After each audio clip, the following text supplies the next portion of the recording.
Et là, on a notre magnifique installation électrique, un peu poussiéreuse, encore une fois, il faut que je nettoie, mais ça va. Bon, Rémi, il a râlé. Hein. Ouais, il a râlé parce qu'on y a volé de la place. Ouais. C'est-à-dire qu'en fait, là, on a concentré tout ce beau monde ici.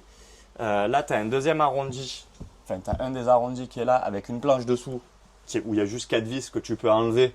Et on a mis les batteries au fond, tu vois. Donc nous, on les sépare systématiquement. Donc elles sont séparées, ventilées à part du reste. Donc on a 400 ampères de lithium là-bas dessous, dans le coin. Et là, on a centralisé absolument tout le matériel.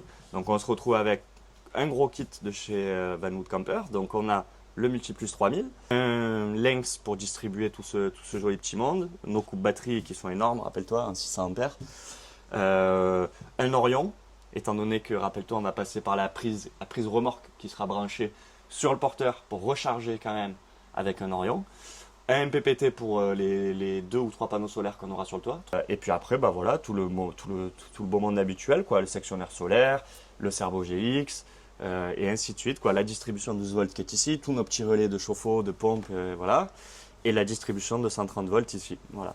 On a une petite particularité sur celui-ci, on a un petit interrupteur aviateur qu'on a rajouté ici, qui est uniquement pour l'hiver, pour que tu puisses allumer tes résistances. En fait, on a mis des résistances sur les réservoirs, étant donné que les réservoirs sont dessous, l'eau propre et l'eau usée. Malgré le fait qu'elles vont avoir un caisson qui sera isolé et tout ça, on a préféré pas prendre de risques. On a d'office installé des résistances anti-gel qui s'actionnent. Tu choisis, elles ont des plages de fonctionnement. Tu les paramètres un peu toi par rapport au déclenchement. Et en fonction de la température, quand ça descend trop, clac, ça déclenche. Ça réchauffe ta cuve et au moins ça gèle pas. Mais pour pas que ça se déclenche à vide, on a quand même rajouté un petit interrupteur, parce que l'été évidemment tu n'en as pas besoin, donc tu coupes. Et l'hiver tu le mets sur on et après tu touches plus, quoi, tu vois. C'est assez serré quand même, il n'y avait pas beaucoup de place, je t'avoue. Dans l'absolu, on aurait dû récupérer l'arrondi qu'il y avait ici. Ouais.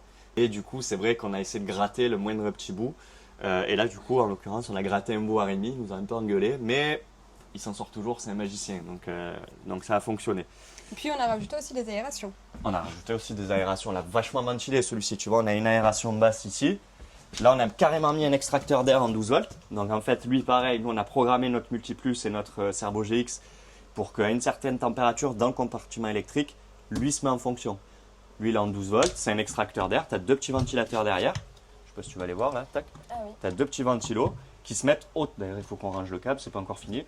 Il se met en marche automatiquement quand il fait trop chaud là-dedans pour extraire l'air chaud. Voilà.